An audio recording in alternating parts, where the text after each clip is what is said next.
ሰላም ጤና ይስጥልን የተከበራችሁ የኢትዮ ታይም ድረገጽ የዘወትር ተከታታዮቻችን ለዛሬ ዘንላችሁ የቀረብናቸውን የኢትዮጵያ ዜናዎች ከዚህ በመቀጠል እናስደምጣችኋለን። በቅድሚያ ማርዕስተ ዜናዎቹ በአዲስ አበባ የኤችአይቪ ስርጭት ከፍተኛ ነው ተባለ። ዓለም ባንክ ኢትዮጵያ በ2017 ዓ.ም ከአፍሪካ ሀገራት ፈጣን የኢኮኖሚ እድገት ታስመዘግባለች አለ። ኤርትራ ለሃያላኑ ሀገራት መሪዎች የአቤቱታ ደብዳቤ ጻፈች። መኢአድና ሰማያዊ ፓርቲ የምርጫ 97 ሰለባዎችን ዘከሩ። ዋሊያዎቹ በኩማሲ ለሰዓታት እንግልት ገጠማቸው። የአቶ አንዳርጋቸው ጽጌ ሚስት በእንግሊዙ ምርጫ ጠቅላይ ሚኒስትር ቴሬዛ ሜይ በተወዳደረችበት የምርጫ ጣቢያ 16 ድምጽ አገኘች። አሁን ወደ ዝርዝር ዜናው እናልፋለን። አብራችሁን ቆዩ። በአዲስ አበባ የኤችአይቪ ስርጭት ከፍተኛ ነው ተባለ።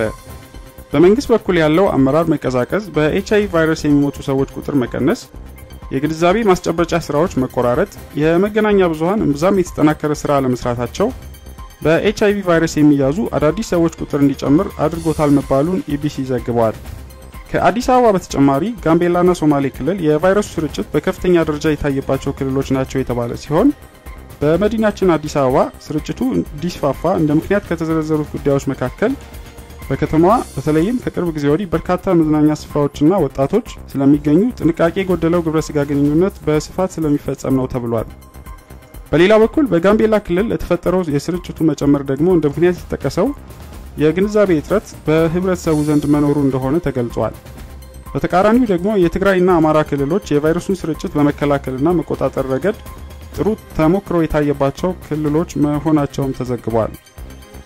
አሁን በሚገኝበት የስርጭት እድገት ደረጃ የሚቀጥል ከሆነ ኤችአይቪ/ኤድስ ወረርሽኝ ደረጃ የመድረሱ ጉዳይ አይቀሬ መሆኑ የተገለጸ ሲሆን ይህንን ችግር ለመቅረፍም ህብረተሰቡ የህክምና ምርመራ አገልግሎት እንዲያገኝ ማድረግ፣ የምክር አገልግሎት መስጠትና የግንዛቤ ማስጨበጫ ስራዎችን አጠናክሮ መቀጠል አስፈላጊ እንደሆነ የጤና ጥበቃ ሚኒስትሩ ዶክተር ወርቁ ከበደ አሳስበዋል።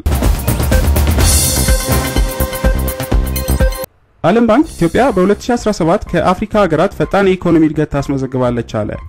ኢትዮጵያ በያዝነው 2017 ዓ.ም ከአፍሪካ ሀገራት ፈጣን የኢኮኖሚ እድገት እንደምታስመዘግብ የዓለም ባንክ ከሰሞኑ መተንበዩን አፍሪካን ኒውስ ዘግቧል። ግሎባል ኢኮኖሚክ ፕሮስፔክት በያዝነው ወር ባቀረበው ሪፖርት እንዳመላከተው ኢትዮጵያ በ2017 ዓ.ም 8.3 ከመቶ የኢኮኖሚ እድገት እንደምታስመዘግብ የተነበየ ሲሆን ታንዛኒያ 7.2 ከመቶ፣ አይቮሪ ኮስት 6.8 ከመቶ፣ ሴኔጋል ደግሞ 6.7 ከመቶ እድገት በማስመዝገብ ኢትዮጵያን ይከተላሉ ተብሏል። የዓለም ባንክ እንደገለጸው በተፈጥሮ ሀብት ላይ ያልተመሰረተ ኢኮኖሚ ያላቸው ሀገራት ኢኮኖሚው ጥንካሬውን ይዞ የመቆየት እድል አለው ያለ ሲሆን ይህም ሊሆን የሚችለው ኢኮኖሚው በመሰረተ ልማት ኢንቨስትመንት፣ በጠንካራ የአገልግሎት ዘርፍና በእርሻ ምርት መስፋፋት ስለሚታገዝ ነው ብሏል። በአሁኑ ሰዓት 104 ሚሊዮን የህዝብ ብዛት እንዳላት የሚነገርላት ኢትዮጵያ የህዝብ ብዛቷ ለኢኮኖሚ እድገቷ የሚረዳ አንድ ትልቅ ሀብት እንደሆነም ተዘግቧል። የኢትዮጵያ ኢኮኖሚ አመታዊ ጥቅል ምርት በአውሮፓውያን 2016 ዓ.ም ከነበረው 72 ቢሊዮን ዶላር በ2017 ዓ.ም ወደ 78 ቢሊዮን ዶላር እንደሚያድግ የዓለም አቀፉ የገንዘብ ተቋም የተነበየ ሲሆን ከ2016 ዓ.ም ጀምሮም ኢኮኖሚው ከምስራቅ አፍሪካ ኬንያን አልፎ ግዙፍ ኢኮኖሚ ለመሆን እንደቻለም አስረድቷል። ምንም እንኳን የኢትዮጵያ መንግስት እንዲሁም ዓለም አቀፍ የፋይናንስ ተቋማት ኢትዮጵያ በፈጣን የእድገት ጎዳና ላይ እንደምትገኝ በተደጋጋሚ ቢጠቁሙም ሌሎች ወገኖች ደግሞ የኢትዮጵያንም ሆነ የዓለም አቀፍ የፋይናንስ ተቋማቱን ሪፖርት እንደማይቀበሉ ያስታውቃሉ። እንደነዚህ ያሉ ወገኖች እንደሚሉት እድገቱ በነዋሪዎች የዕለት ተዕለት ኑሮ ላይ የማይንጸባረቅ የተወሰኑ ቡድኖችን ብቻ ሀብት እንዲያከማቹ ያደረገና የዓለም አቀፍ የፋይናንስ ተቋማት የመረጃ ምንጭ መንግስት እንደመሆኑ መጠን የመረጃውን ተአማኒነት እንደሚጠራጠሩም ያስታውቃሉ። ኤርትራ ለሃያላኑ ሀገራት መሪዎች የአቤቱታ ደብዳቤ ጻፈች። የኤርትራው ፕሬዝዳንት ኢሳያስ አፈወርቂ የመንግስታቱ ድርጅት የጸጥታው ምክር ቤት አባላት የኢትዮጵያና ኤርትራ የድንበር ውዝግብን ለመፍታት ስለለገመ የሃያላኑ ሀገራት መሪዎች ጫና እንዲያደርጉ የሚያሳስብ ደብዳቤ ለሀገራቱ ልከዋል። ለዩናይትድ ስቴትስ ኦፍ አሜሪካ፣ ለእንግሊዝ፣ ለፈረንሳይ፣ ለሩሲያና ለሌሎችም ሀገራት በተላከው በዚህ ደብዳቤ የድንበር ኮሚሽኑ ውሳኔ ይግባኝ የሌለው መሆኑ እየታወቀ ኢትዮጵያ በኃይል ከያዘችው መሬት ለቃ እንድትወጣ ለማድረግ ሀያላኑ ሀገራትና የተባበሩት መንግስታት አንዳችም እርምጃ ለመውሰድ ፈቃደኛ ሳይሆኑ ቀርተዋል ይላል። ይልቁንም በኤርትራ ላይ ፍርደ ገምድል ማዕቀብ እንዲጣልባት መደረጉ አሳዛኝ መሆኑን ፕሬዝዳንት ኢሳያስ አመልክተዋል። ኤርትራ ይህንን መሰሉን አቤቱታ ስታቀርብ ያሁኑ የመጀመሪያው አይደለም። ይሁንና በዩናይትድ ስቴትስ የዶናልድ ትራምፕ አስተዳደር ዘመን ከኢትዮጵያ ጋር ያለው ግንኙነት እየተቀዛቀዘ መሆኑና ፕሬዝዳንት ትራምፕ ኤርትራን እንደ አጋር ወስደው የኃይል ሚዛኑን ከአዲስ አበባ ወደ አስመራ ለመቀልበስ ያለመ መሆኑን ለኤርትራ መንግስት በማማከር አገልግሎት የዲፕሎማሲ ድጋፍ የሚያደርጉ ምንጮች ጥርጣሬያቸው ለዋዜማ ሬዲዮ ተናግረዋል። የቀድሞ የአሜሪካ ዲፕሎማት ሃርመን ኮሄን ከፍተኛ ገንዘብ ተከፍሏቸው ለኤርትራ የዲፕሎማሲ ማግባባት ወይም ሎቢንግ እንደሚሰሩ የታወቀ ሲሆን ኤርትራ በአውሮፓም ተመሳሳይ አማካሪዎችን በመቅጠር ድምጿን ለማሰማት እየሞከረች እንደሆነ ተዘግቧል። መኢአድና ሰማያዊ ፓርቲ የብርጫ 97 ሰለባዎችን በጋራ ዘከሩ። የዛሬ 12 ዓመት ሰኔ 1 ቀን የተገደሉ ሰዎችን ለመዘከር የተዘጋጀው የመታሰቢያ ስነ ስርዓት የተካሄደው አዲስ አበባ በሚገኘው የመኢአድ ጽሕፈት ቤት ቅጽር ግቢ ውስጥ ሲሆን በስነ ስርዓቱ ላይ ለመሳተፍ የመጡ ሰዎች ሀዘናቸውን ለመግለጽ ጥቁር ልብስ ለብሰው ነበር። የመላው ኢትዮጵያ አንድነት ድርጅት እና ሰማያዊ ፓርቲ በጋራ የ1997 ምርጫ ውጤት በቀሰቀሰው ግጭት የዛሬ 12 ዓመት ሰኔ 1 ቀን የተገደሉ ሰዎችን ለመዘከር የሐዘን ስነ ስርዓቱን ያካሄዱ ሲሆን የመኢአድ ፕሬዝዳንት ዶክተር በዛብህ ደምሴ ለዶቼ ቬለ ሲናገሩ በ1997 ዓ.ም ሰኔ 1 ቀን በኢህአዴግ ታጣቂዎች ሰለባ የሆኑ ንጹሃን ዜጎቻችን የመስዋዕትነት ቀን ለማስታወስ ነው እዚህ የተሰበሰብነው ብለዋል። ዶክተር በዛብህ አያይዘውም የ1997 ምርጫ ውጤት በቀሰቀሰው ግጭት የተገደሉ ሰዎችን ለሰላማዊ ትግል ሲሉ ህይወታቸውን ያጡ ሲሉ አሞካሽተዋቸዋል። አብዛኞቹም ወጣቶች እንደነበሩ አያይዘው ተናግረዋል። እነዚህ ሰዎች ለምንድነው በየጊዜው የምታስታውሱት የሚል ጥያቄ ሲቀርብላቸው ፕሬዝዳንቱ እነዚህ ሰዎች በሀገራችን በኢትዮጵያ ውስጥ ሰላማዊ ትግል እንዲዳብር ህይወታቸውን ሰጥተዋል። አሁን እዚህ እኛ ቆመን ውይይት የምናደርገው እነሱ ታግለው የዲሞክራሲን ጭልንጭል እንዲከፈት በማድረጋቸው ነው ብለዋል። የዚህ ዜና ምንጫችን ዶቼ ቬለ አማርኛ ዝግጅት። ዋሊያዎቹ በኩማሲ ለሰዓታት እንግልት ገጠማቸው። ነገ እሁድ በኩማሲ ለ2019 የአፍሪካ ሀገራት እግር ኳስ ግጥሚያ ተሳታፊ ለመሆን ጥቋቁር ከዋክብቶቹን የጋናቻቸውን በኩማሲ የሚገጥሙት የኢትዮጵያ ብሔራዊ ቡድን አባላት ጋና ኩማሲ ከደረሱ በኋላ የተዘጋጀላቸው ሆቴል ምቹ ሆኖ ባለመገኘቱ ምክንያት ለሰዓታት እንግልት ሊደርስባቸው እንደቻለ GhanaSoccerNet.com ድረገጽ ዘግቧል። አስቀድሞ ዋሊያዎቹ በጋና እግር ኳስ ፌዴሬሽን በተመረጠላቸው ኖዳ ሆቴል እንደሚያርፉ የተጠበቀ ቢሆንም ሆቴሉ ምቹ አይደለም በሚል ጥብቅ ቅሬታ ካሰሙ በኋላ ሮያል ላመርታ በተባለ ሌላ ሆቴል አምሽተው ሊያርፉ መቻላቸውን ድረገጹ ዘግቧል።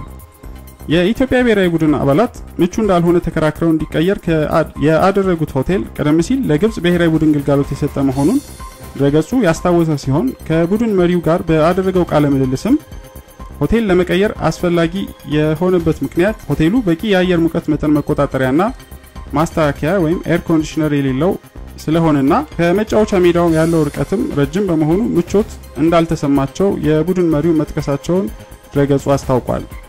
የዋሊያዎቹ ቡድን መሪ ባለስልጣናትና ተጫዋቾቹ በስተመጨረሻ ሮያል ላመርታ ሆቴል ከማረፋቸው አስቀድመው ልምምድ የሰሩ ቢሆንም ሮያል ላመርታ ሆቴል እንግዳ ክፍል ውስጥ ለሰዓታት በመጠበቅ አላስፈላጊ እንግልት እንደደረሰባቸውም ለማወቅ ተችሏል። የአቶ አንዳርጋቸው ጽጌ ሚስት በእንግሊዙ ምርጫ ጠቅላይ ሚኒስትር ቴሬዛ ሜይ በተወዳደረችበት የምርጫ ጣቢያ 16 ድምጽ አገኘች። ሰሞኑን በተካሄደው የእንግሊዝ አጠቃላይ ምርጫ ለእንግሊዟ ጠቅላይ ሚኒስትር ቴሬዛ ሜይ ራስ ምታት የነበሩት ሌበር ፓርቲና የፓርቲው መሪ ጀርሚ ኮርቢን ብቻ አልነበሩም ተብሏል። ዝነኛው ፖለቲከኛ አቶ አንዳርጋቸው ጽጌ በ2014 ዓ.ም በየመን ጸጥታ ኃይሎች ተጠልፎ ለኢትዮጵያ መንግስት ተላልፎ ከተሰጠ በኋላ እንዲፈታ ባለቤቱ እንዲሁም ልጆቹ ያላሰለሰ ጥረት ሲያደርጉ መቆየታቸው ይታወቃል። የአንዳርጋቸው ጽጌ ባለቤት ወይዘሮ የሚ ኃይለ ማርያም የወግ አጥባቂ ፓርቲ አባልና የእንግሊዝ ጠቅላይ ሚኒስትር የሆነችውን ቴሬዛ ሜይ በተወዳደረችበት የምርጫ ጣቢያ ተመዝግባ የምረጡኝ ቅስቀሳ ስታደርግ የሰነበተች ሲሆን ዓላማዋም በቴሬዛ ሜይ አስተዳደር ቸል የተባለውን የባለቤቷን ከእስር የማስፈታት ጉዳይ ወደ አደባባይ እንዲወጣ ማድረግ እንደነበር ቀደም ሲል መዘገቡ ይታወሳል። በዚሁ መሰረት በምርጫው ማግስት ምንም እንኳን ዓላማዋ ባለቤቷ እንዲታወስ ማድረግ ስለነበር እኔን አትምረጡኝ የሚል ቅስቀሳ ቢሆንም ያከናወነችው በምርጫው ፉክክር 16 ድምጽ አግኝታ ከመጨረሻው ሁለተኛ መውጣቷን አይስሊንግተን ጋዜጣ የተሰኘ የእንግሊዝ ድረገጽ ዘግቧል። ለቴሬዛ ሜይ ወግ አጥባቂ ፓርቲ ያልተጠበቀ የምርጫ ውጤት ሆኖ በአለፈበት ምሽት የሚ ኃይለ ማርያም የምርጫው ውጤት ሲቆጠር ከጠቅላይ ሚኒስትሯ ቴሬዛ ሜይ ጋር ፊት ለፊት ተገናኝታ ሰላም ከተለዋወጠች በኋላ አጋጣሚው በውጤቱ ለተደናገጠችው ጠቅላይ ሚኒስትር ተጨማሪ ምቾት የሚነሳ ሌላ አጋጣሚ እንደነበር ድረገጹ ዘግቧል። የአንዳርጋቸው ሚስት አንዳርጋቸው ጽጌ ነፃ ይሁን የሚል ቲሸርት ለብሳ ቴሬዛ ሜይን ለምን በዚህ ምርጫ ለመወዳደር እንደወሰንኩ ታውቂያለሽ ወይ የሚል ጥያቄ ያቀረበችላት ሲሆን ጠቅላይ ሚኒስትሯም አዎ አውቃለሁ የሚል ምላሽ የሰጠች ሲሆን የሚ ኃይለ ማርያም ግን በትክክል ስለማወቋ እርግጠኛ አልነበርኩም በምርጫው ውጤት ተደናቅጣና ከቀልቧ የነበረችበት ሰዓትም ባለመሆኑ ጥያቄን በመቀጠል ላስጨንቃት አልፈለኩም እንደዛ ማድረጉ አግባብ መስሎም አልተሰማኝም ብላለች። የሚ በምረጡኝ ቅስቀሳ ወቅት በሙሉ ለኔ ድምጽ አትስጡ ዓለማዬ የባለቤቴን ጉዳይ የእንግሊዝ መንግስት እንዲያስብበት ማድረግና ባለቤቴን ከስር ማስፈታት ነው ብዬ ነበር ነገር ግን ጥቂት ቢሆንም ባገኘሁትም ድምጽ ደስተኛ ነኝ ብላለች። ብዙ ሰዎችም ድጋፍ አድርገውልናል አንዱ ዓላማዬም ከጠቅላይ ሚኒስትሯ ጋር ፊት ለፊት ተገናኝቶ መወያየት ነው ይህንንም የሚደግፍ 562 ፊርማ በምርጫ ጣቢያው አሰባስበናል እንግዲህ ወደፊት የሚሆነው ማየት ነው ማለቷን ድረገጹ ዘግቧል።